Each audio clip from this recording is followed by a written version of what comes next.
नमस्कार, आप देख रहे हैं बिहार तक और आपके साथ मैं हूं ऋचा शर्मा। इस बार संसद का शीतकालीन सत्र काफी हंगामेदार रहा। अडानी संविधान पर चर्चा, अंबेडकर का अपमान और अंत में पक्ष विपक्ष में धक्का मुक्की। कई मुद्दों पर बहस हुई, पर प्रियंका गांधी की बैक पॉलिटिक्स भी सुर्खियों में रहा। लेकिन एक नाम ने खूब सुर्खियां बटोरी, अपराजिता सारंगी। अब इनके बिहार कनेक्शन की भी चर्चा होने लगी है।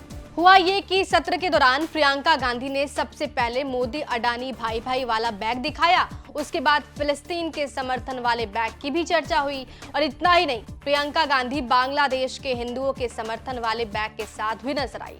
अब इस बीच बीजेपी सांसद अपराजिता सारंगी ने जवाबी मोर्चा संभाला और 1984 वाला बैग प्रियंका गांधी को थमा दिया।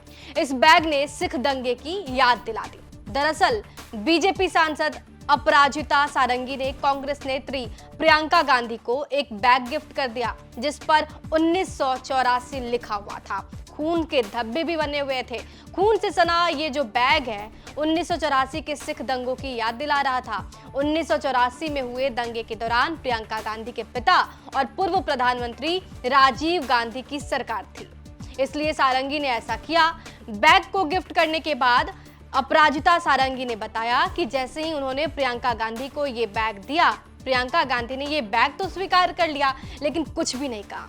अब आपको बताते हैं कि कौन है अपराजिता सारंगी। देखिए, ओडिशा के भुवनेश्वर से बीजेपी के लोकसभा सांसद हैं अपराजिता सारंगी। पूर्व में आईएएस अधिकारी रही हैं। 2019 में भुवनेश्वर से चुनाव जीतकर सारंगी पहली बार लोकसभा पहुंची। इससे पहले केंद्र सरकार की ग्रामीण विकास मंत्रालय में संयुक्त सचिव के पद पर कार्यरत थीं, लेकिन 2018 में स्वैच्छिक सेवानिवृत्ति यानी कि वीआरएस लेने के बाद बीजेपी में शामिल हो गई। 1994 बैच की आईएएस अधिकारी अपराजिता सारंगी मूल रूप से बिहार के भागलपुर की रहने वाली हैं। अपराजिता सारंगी के पिता अजीत मिश्रा भागलपुर विश्वविद्यालय में अंग्रेजी के प्रोफेसर थे। भागलपुर से ही पढ़ाई लिखाई के बाद साल 1994 में अपने पहले प्रयास में ही यूपीएससी परीक्षा पास करके आईएएस अधिकारी बन गई। इस दौरान उनको ओडिशा कैडर मिला था। ओडिशा में काम के दौरान ही 1994 बैच के ही अधिकारी संतोष सारंगी से उन्होंने शादी कर ली। ओडिशा में आईएएस रहने के दौरान सारंगी 1998 से 2006 तक नुआपाड़ा, कोरापुट, बरगढ़ समेत कई जिलों में बतौर जिलाधिकारी रही हैं। और उसके बाद सारंगी को 2006 में ओडिशा की नवीन पटनायक सरकार ने भुवनेश्वर नगर निगम का कमिश्नर बना दिया।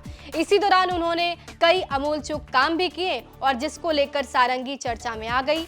बताया ये जाता है कि कमिश्नर रहते हुए सारंगी ने शहर का काया पलट कर दिया। साल 2013 में सारंगी को केंद्र सरकार में बुला लिया गया और जहां पर सारंगी को ग्रामीण विभाग में संयुक्त सचिव बनाया गया। और अब सारंगी बीजेपी सांसद है और प्रियंका गांधी को बैग गिफ्ट करके एक बार फिर से लाइमलाइट में आ गई हैं। बहरहाल, आपको ये जानकारी कैसी लगी हमें कमेंट बॉक्स में जरूर बताइए। बिहार की तमाम खबरों के लिए हमारे साथ बने रहिए, देखते रहिए बिहार तक।